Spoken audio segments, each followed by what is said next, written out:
The dining room exploded into applause before I could even lift my fork. Dad stood at the head of the table with a crystal glass raised high. "To my son Ryan," he announced proudly, "the man who saved your mother's life." 19 relatives echoed the toast. "To Ryan." Ryan smiled modestly, placed a hand over his heart, and nodded as though he had earned every word. I looked around the table. Not one person looked back at me. The muscles along the right side of my abdomen tightened beneath my dress as I shifted in my chair, a reminder that even months later, the scar from donating part of my liver still hadn't completely stopped aching. Dad continued.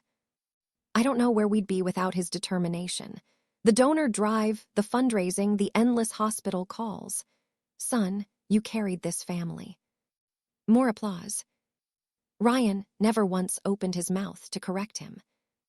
I slowly pushed my chair back. The scraping sound cut through the room. For the first time all evening, people looked in my direction. Before I could say a single word, Mom reached beneath the table and gently took my hand. Her fingers trembled. She quietly slid a folded piece of paper toward me. I frowned.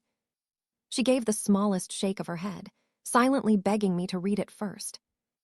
I unfolded the note. Only 5 words were written across the page. "We just received a report." I looked up. Mom's eyes were already filling with tears. Across the table, Ryan saw the note. His confident smile disappeared so quickly it was almost frightening. Dad noticed none of it. He laughed and raised his glass even higher. "Carrie," he called with a cheerful grin, "is something wrong?" The entire room turned toward me. No one realized the celebration had already begun to fall apart. I remained standing, the folded note still resting in my hand. The room smelled of roasted chicken, fresh bread, and the apple pie Aunt Linda had proudly baked for what everyone kept calling Mom's second birthday. Family photographs covered the dining room walls. Every smiling face seemed to belong to someone who had forgotten exactly how Mom was still alive. Dad looked genuinely confused by my silence. "What is it?" he asked again. "Sit down. Ryan hasn't even finished accepting our thanks." Ryan finally laughed. "Come on, Carrie. Tonight's about Mom." His words were calm. His eyes weren't. They never left the folded note. I looked from him to Mom. She was gripping the edge of the table so tightly her knuckles had turned white. 3 months earlier, those same hands had barely been warm enough to squeeze mine, as doctors explained she was running out of time. "Liver failure has progressed faster than expected," Dr. Patel had said inside the transplant consultation room. "Without a compatible living donor, her chances decline significantly." I hadn't needed time to think. "If I'm a match," I'd answered immediately, "we do the surgery." The room had gone quiet. Dad had looked at Ryan. Ryan had stepped forward confidently. "I'll coordinate everything," he'd declared. "Hospital calls, family updates, paperwork, donor awareness, whatever needs to happen." Dad had smiled with unmistakable pride. "That's my boy." No one had looked at me again. Over the following weeks, Ryan became the face everyone saw. He organized online donor awareness posts. He coordinated meal deliveries. He answered relatives' questions. He collected praise. Meanwhile, I quietly completed blood tests, imaging scans, psychological evaluations, surgical consultations, and legal consent forms. When the final compatibility results came back confirming I was a match, I signed the transplant documents alone. I never expected applause. I certainly never expected to disappear. The surgery lasted nearly 10 hours. Recovery lasted 8 exhausting weeks. Standing up without help felt impossible during the first days. Laughing hurt. Breathing deeply hurt. Sleeping hurt. Returning to work had taken longer than I wanted to admit. Yet every time Dad visited my apartment, he somehow managed to spend more time talking about Ryan's incredible fundraising campaign than asking how my recovery was going. "You should have seen the community response," he'd said once while I struggled to sit upright on my couch. "Ryan really brought everyone together." I remembered forcing a smile. I'm glad. That had become my favorite lie. Across social media, Ryan posted photographs beside donation banners, volunteers, hospital representatives, and community leaders. Comments flooded beneath every post. "Your mother is lucky to have a son like you. You're a hero. What an incredible sacrifice." Ryan thanked every commenter. He never corrected a single misunderstanding. Mom did. Privately, whenever Dad wasn't around, she'd visit my apartment carrying homemade soup. She would quietly kiss my forehead, then whisper the same words every time. "You saved my life." But as soon as Ryan entered any room, she became strangely quiet. The more people praised him, the more nervous she seemed. At first, I thought she simply wanted to avoid another argument with Dad. Now she had slipped me a note in the middle of dinner. A note that had drained every bit of color from Ryan's face. Dad cleared his throat impatiently. "Well," the room waited. I slowly folded the paper closed. Something far bigger than forgotten gratitude had just walked into this dining room. And for the first time since Mom's transplant, I began wondering why she looked terrified every single time someone called Ryan her hero. I slipped the folded note into my pocket. "Everything's fine," I said quietly. Dad smiled, satisfied with the answer. "There we go," he said, lifting his fork. "Let's enjoy tonight. Your mother deserves a peaceful evening." Around the table, conversations immediately resumed. Glasses clinked together. Plates were passed around. Someone turned on soft music in the living room. Ryan relaxed, at least on the surface. But I caught him glancing toward my pocket twice within the next minute. He knew exactly what was inside that envelope. I didn't. My mind drifted back to the day everything had begun. The transplant team had gathered us inside a consultation room. Dr. Patel spread several folders across the conference table. "Mrs. Carter's liver function is declining much faster than expected," he explained. "Medication is no longer enough. A living donor gives her the best chance." Dad immediately looked at Ryan. Ryan straightened in his chair. "I'll handle whatever needs handling." Dad nodded proudly. "I knew you would." I spoke before anyone else could. "If I'm compatible." Everyone turned toward me. "I want to donate." The room became silent. Dr. Patel looked directly at me. "You understand this is major surgery." "I do. There are risks." "I know. Recovery will likely take 6 to 8 weeks." I didn't hesitate. "I still want to do it." Mom burst into tears. "No," she whispered. "I can't ask you to do that." "You didn't ask." I reached across the table and squeezed her hand. "I'm offering." Ryan cleared his throat. "While Carrie starts testing, I'll coordinate everything else." Dr. Patel nodded. "We'll need one family contact." "I'll be that person," Ryan answered immediately. Dad smiled wider than I'd seen in months. "That's leadership." No one congratulated me. No one asked whether I was frightened. The conversation simply moved on. Over the next several weeks, my life became a series of appointments. Blood work, MRI scans, CT imaging, psychological evaluations, nutrition counseling, meetings with transplant surgeons, consent reviews. Every appointment carried another reminder of what donating part of my liver actually meant. One afternoon, Dr. Patel sat across from me with a stack of medical diagrams. "I need you to understand something." "I do." "No." He leaned forward. "I need to hear you explain it." I took a slow breath. "You'll remove part of my liver." "Yes." "I'll lose weeks of work." Correct. I'll have permanent scars. Yes. There are surgical risks. There are. And if something goes wrong. He remained quiet. My own health could change forever. Dr. Patel studied me for several seconds. Why are you willing to do this? I smiled faintly. Because she's my mother. He closed the folder. Then let's move forward. Ryan seemed to thrive on everything happening around the transplant, except the medical part. Every family group message came from him. Every hospital update went through him. Every fundraiser carried his name. Every volunteer meeting featured him standing in front of a microphone. Dad proudly forwarded every article, every photograph, every community post. Look at your brother, he texted me one afternoon. So many people are inspired by him. I stared at the message while sitting alone in another waiting room preparing for yet another compatibility test. My phone buzzed again. This time it was Ryan. Everything good with today's appointment? I answered. Yes, everything looks on schedule. His reply came almost instantly. Perfect, I'll tell everyone.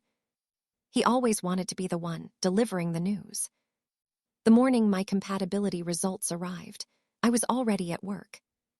My phone rang. This is Dr. Patel. Hi, doctor.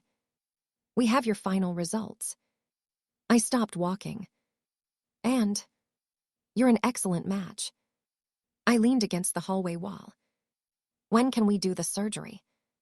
As soon as final authorization is completed. I'll sign whatever you need. You'll need to come in this afternoon. I'll be there. After hanging up, I called Dad. He answered on the second ring. They found a match. That's wonderful, he exclaimed. It was me. There was a brief pause. Then, that's great, sweetheart. Before I could respond, he continued. I've got Ryan on the other line. He'll want to organize the announcement. The call ended. Not, are you okay? Not, are you scared? Not even, thank you. His first thought had been Ryan. The surgery lasted nearly 10 hours. When I finally woke, every breath felt like someone had placed concrete across my ribs. A nurse adjusted my blanket. Easy. I tried to speak. Mom. She's recovering well. I closed my eyes. Relief washed over me stronger than the pain medication. That alone made every scar worth it. Recovery, however, proved much harder than I had imagined. Standing required help. Walking 10 steps exhausted me. I couldn't lift a kettle. I couldn't drive. I couldn't even laugh without clutching my abdomen. Medical bills and unpaid leave quickly strained my savings. Still, whenever Dad visited, he somehow found a way to make the conversation about Ryan. You should have seen the donor awareness dinner. Ryan gave a wonderful speech. The newspaper interviewed him. The mayor even shook his hand. He never once asked how many painkillers I was still taking. Mom came alone whenever she could. She carried homemade soup in reusable containers. She helped fold my laundry. Sometimes she simply sat beside me while I rested. One afternoon, she quietly brushed a strand of hair away from my face. I'll never be able to repay you. You already have. How? You're here. She began crying. I'm sorry. For what? For letting this happen. What do you mean? She opened her mouth, then closed it again. A car door slammed outside. Ryan had arrived. Mom immediately wiped away her tears. When Ryan stepped inside carrying flowers and smiling for everyone to see, she fell completely silent. He chatted cheerfully about another successful fundraising event. Dad beamed with pride. Mom stared at the floor.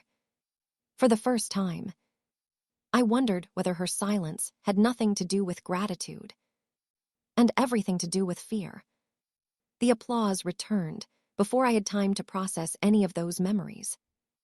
Dad tapped his glass with a spoon. Everyone, everyone. One more round for Ryan. The dining room erupted again. Ryan stood, straightened his jacket, and accepted the applause with a humble smile that looked almost rehearsed. "Oh, come on," he said, raising both hands modestly. "I didn't do it alone." Laughter spread around the table. Dad chuckled. "That's exactly why you're such a good man." My stomach tightened. Not from the scar this time. From watching the lie become bigger with every passing second. Ryan lifted his glass. "I honestly just wanted to make sure Mom had every opportunity possible. The donor drive was incredible. The community showed up. Friends donated. Coworkers volunteered. We were all united." "We're proud of you," Aunt Linda said. "You never gave up," Uncle Mark added. "You literally saved your mother's life," another cousin said. Ryan smiled. "Thank you." He never corrected a single sentence. Not one. I slowly set my fork down. The sound against the plate was barely audible. Yet somehow the room grew quiet. I looked around the table. 19 familiar faces. People who had watched me grow up. People who had visited me after surgery. People who had hugged me. And somehow, none of them knew the truth. I finally asked the question that had been sitting in my chest for months. "Can I ask everyone something?" Dad sighed dramatically. "Carrie." "No." My voice remained calm. "Just one question." He leaned back. "Fine." I looked at every relative one by one. "Who do you believe actually donated Mom's liver?" Silence. Then Aunt Linda answered first. "I thought Ryan found a donor." Uncle Peter nodded. "That's what I understood." A cousin frowned. "I assumed it was someone anonymous." Another relative added, "Didn't the hospital locate a match?" Someone else looked genuinely confused. "I didn't think family members qualified." Every answer landed harder than the one before. Not one person looked at me. Not one person said my name. Ryan lowered his eyes toward his plate. Dad laughed awkwardly. "Well, that's beside the point." "No," I replied quietly. "It isn't." Dad's smile disappeared. "Tonight isn't about recognition." "I didn't ask for recognition." "Then what are you doing?" "I'm asking a question." His voice sharpened. "You're making your brother's celebration about yourself." The room became painfully still. Ryan finally spoke. "Carrie." He forced a gentle smile. "We all contributed differently." I looked directly at him. "Did we?" He hesitated. "For 8 weeks, I couldn't climb the stairs without holding the railing. Nobody moved. I couldn't pick up a grocery bag." Silence. I had to relearn how to sleep without pain. Several relatives exchanged uncertain glances. I missed 2 months of work. More silence. "And you're saying we contributed differently?" Ryan swallowed. "I never meant." "No." I interrupted softly. "I don't think you did." Dad slammed his palm against the table. "Enough." The dishes rattled. "This jealousy has gone far enough." Jealousy. That word echoed louder than the applause had. Mom suddenly pushed her chair back. The scrape against the hardwood floor made everyone turn. She had barely spoken all evening. Now she stood slowly, one trembling hand resting against the table. "Harold." Dad looked irritated. "What?" "I can't do this anymore." Her voice cracked. The room froze. She reached beside her chair and picked up a large white hospital envelope. The same one that had contained the folded note. Ryan's face instantly lost color. He stepped forward. "Mom." His voice came out much faster than before. "Let me see that." He reached toward the envelope. Mom pulled it against her chest. "No." His hand stopped in midair. The entire table noticed. Ryan forced a laugh. I just wanted to know what they're sending now. Mom shook her head. You already know. The sentence hit him like a physical blow. Aunt Linda frowned. Ryan. He didn't answer. Uncle Peter looked from Ryan to Mom. Why are you so nervous? I'm not. You just tried to take that envelope. Ryan laughed again. Too loudly. I was curious. No, Mom whispered. You were scared. The room fell completely silent. Dad immediately stepped in. Margaret, whatever this is can wait. It can't. His jaw tightened. We're celebrating. I know. She looked around the room, tears filling her eyes. And that's exactly why everyone deserves the truth. She slowly placed the unopened envelope in the center of the dining table. Nobody reached for it. Nobody spoke. Every relative stared at it as though it might explode. Ryan never looked away from the envelope. His breathing had become shallow. Dad noticed. What is going on? Mom rested one hand on the envelope. No one opens this. She looked directly at Ryan. Until everyone hears the entire truth. No one moved. The dining room that had been filled with laughter only minutes earlier was now so quiet that I could hear the grandfather clock ticking in the hallway. Tick, tick, tick. Dad looked from Mom to Ryan, then to the sealed hospital envelope. His voice came out strained. Margaret, enough. Mom didn't answer. She kept one hand firmly on the envelope, as if letting go would allow someone to erase the truth all over again.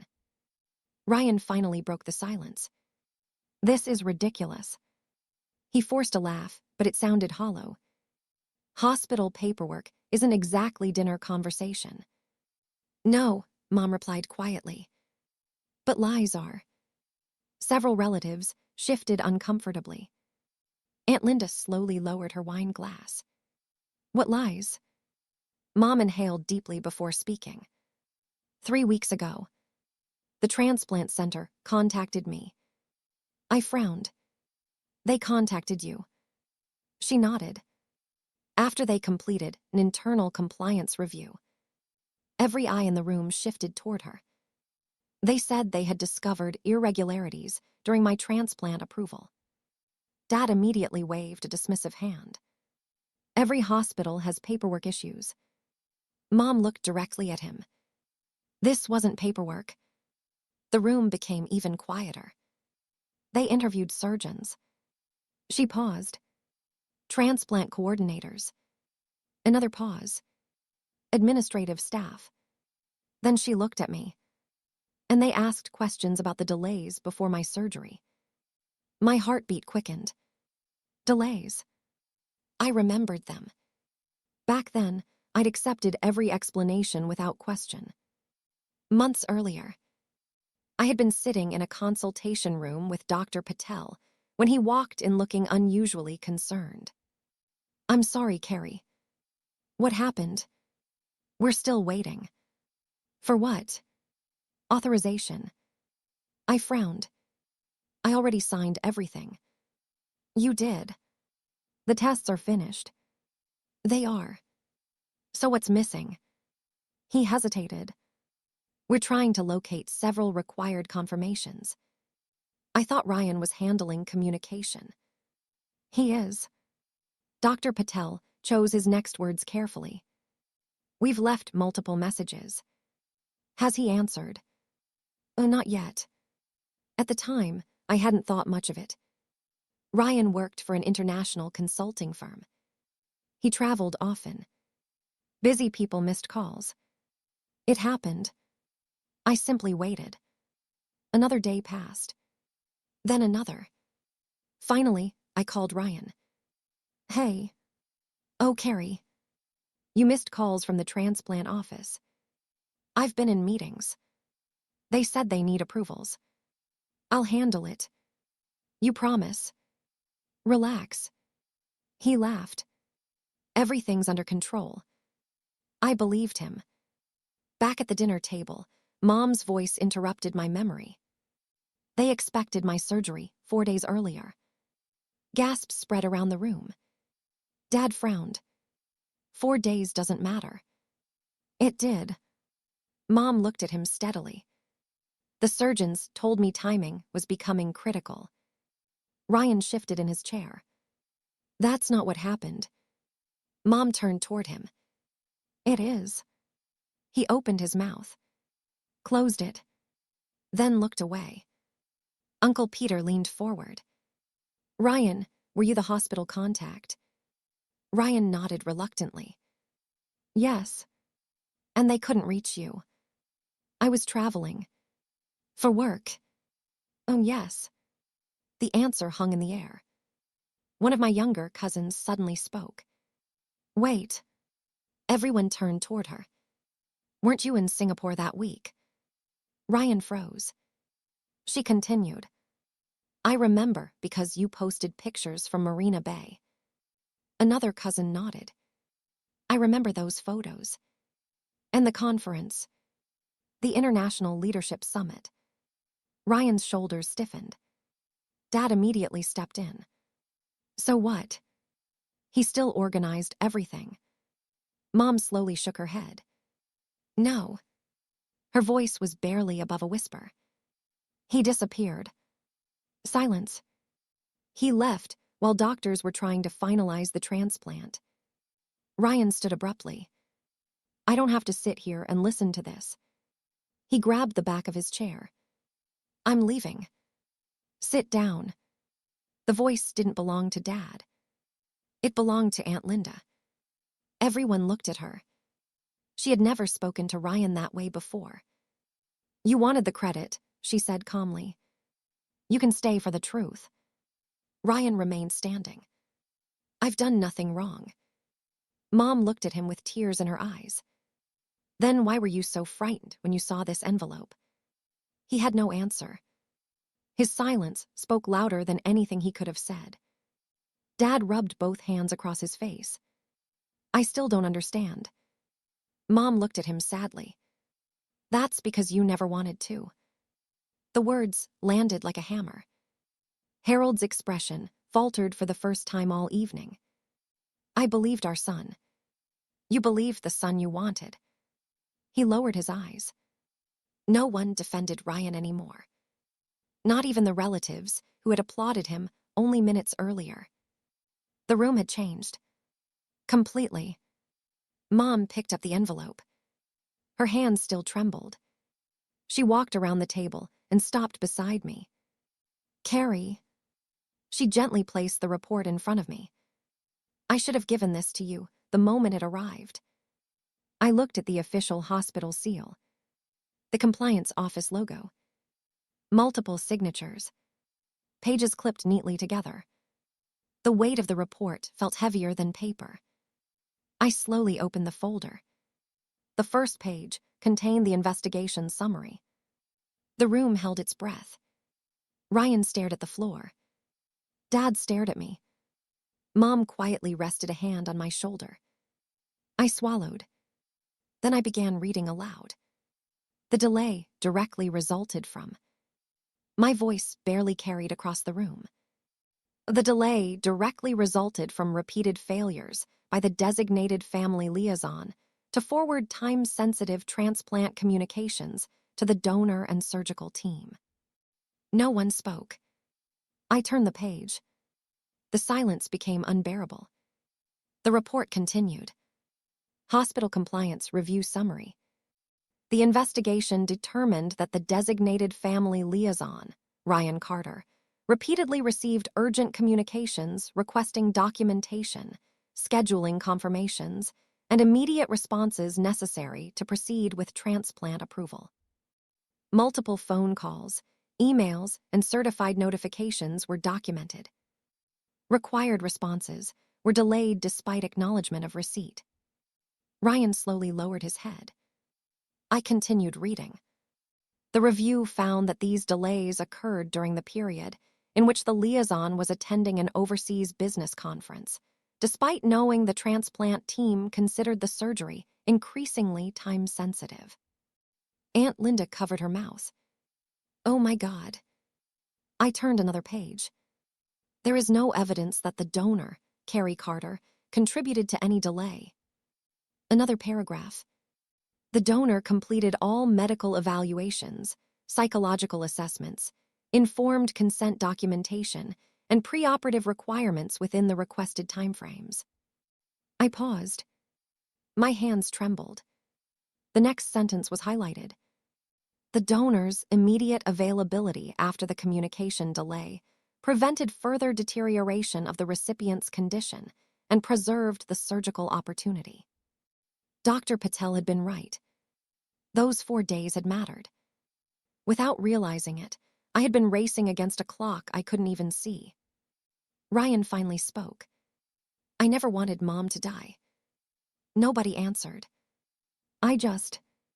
His voice cracked. I couldn't leave the conference. The room remained silent.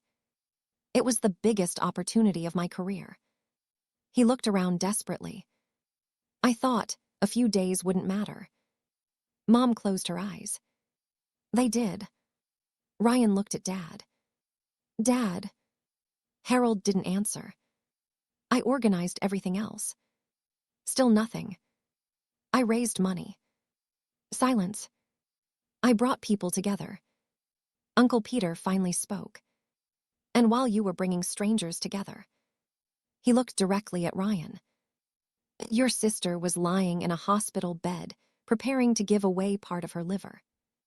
Ryan couldn't respond. Dad slowly sat back down. For the first time in my life. He looked small. He stared at the report lying open in front of me. I didn't know. Mom answered quietly. You never asked. He looked up. I believed what Ryan told me. No. She shook her head gently. You believed what made you proud. His shoulders dropped. I visited Carrie. You talked about Ryan. You never once asked her how much pain she was in. Dad covered his face with both hands. Memory after memory seemed to hit him all at once. Every hospital visit. Every family gathering. Every compliment. Every speech. Every toast.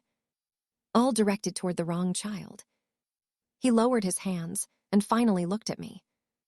My surgical scar ached beneath my dress. Not because of the operation. Because I had carried this silence for months. Carrie. His voice broke. I'm sorry. I met his eyes. For the first time in years. I didn't need his apology to feel complete. I believe you are. Those were the only words I said. Mom stood. I need everyone to hear one more thing. She reached into her purse and removed another folder. This contains the statements from the transplant coordinator and the surgical team. She handed them to Aunt Linda. One by one, relatives quietly read the pages. The room filled with stunned expressions. The coordinator had documented every unanswered phone call, every delayed authorization, every reminder marked urgent asterisk, every attempt to reach Ryan. There were timestamps, email records, telephone logs, internal notes. The documents also described something none of us had known. When Ryan could not be reached, the transplant team contacted me directly. I had immediately left work, signed the remaining paperwork, completed every outstanding requirement. Dr. Patel's handwritten note appeared in the file. Donor responded immediately. Delay resolved only after direct communication with donor. Another note followed. Without donor's immediate cooperation, recipient's condition may have progressed beyond transplant eligibility. Mom began crying openly. You saved my life twice. I frowned. What do you mean? The surgery saved me. She walked over and took both of my hands. But your decision to act immediately saved the surgery itself. Neither of us could hold back our tears anymore. Ryan remained standing beside his chair. Completely alone. No one looked at him. No one defended him. Finally, he whispered, "I never thought it would turn out like this." Aunt Linda answered. Neither did Carrie. Over the following weeks, the consequences reached far beyond our dining room. Ryan's employer requested a meeting after learning that the hospital's compliance findings directly contradicted the public image he had promoted during the company-sponsored donor awareness campaign. He had accepted recognition for integrity and leadership while withholding information that nearly jeopardized the transplant. After an internal ethics review, the company concluded that he had materially misrepresented his role in events connected to one of its public charitable initiatives. His executive position was terminated. News spread quickly through our extended family. The annual reunions changed. The conversations changed. Most importantly, the stories changed. For the first time, relatives stopped repeating Dad's version of what had happened. Instead, they asked me about living organ donation. They wanted to understand the surgery, the recovery, the risks, the reality. Dad tried for months to repair what he had broken. He called. He visited. Sometimes we talked. Sometimes we simply sat together. He never asked me to forget. He knew he had no right. Instead, he listened. Really listened.